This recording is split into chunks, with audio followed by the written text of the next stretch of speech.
Um, and I remember specifically asking my mom, was I going to die?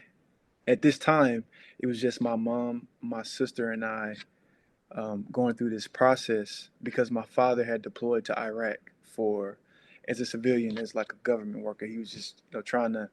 It was a good opportunity for our family, so he took the opportunity. So he deployed to Iraq for 6 months, and so I only got to talk to my dad one time.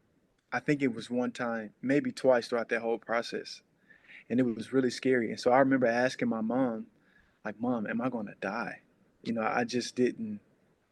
Um, I didn't know whether I was going to live or die because it was just that severe. I mean, like my migraines were so bad that the only way that I could get any kind of peace was if my mom, like, constantly, um, by the hour, just massaged my head, you know. And then eventually, the medicine helped some, but I was just in a lot of pain. I don't wish that on anybody because it was almost like just so many ways. It was like this perpetual state of just torture and discomfort.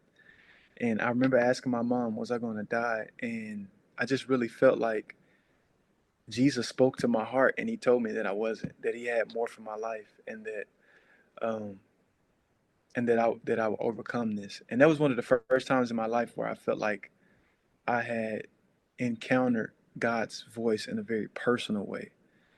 Because this situation was very severe for me up until this point. I had never experienced any kind of sickness to this degree. Um, and so, man, it was very challenging, but um, I ended up being able to come out and be able to tell the story.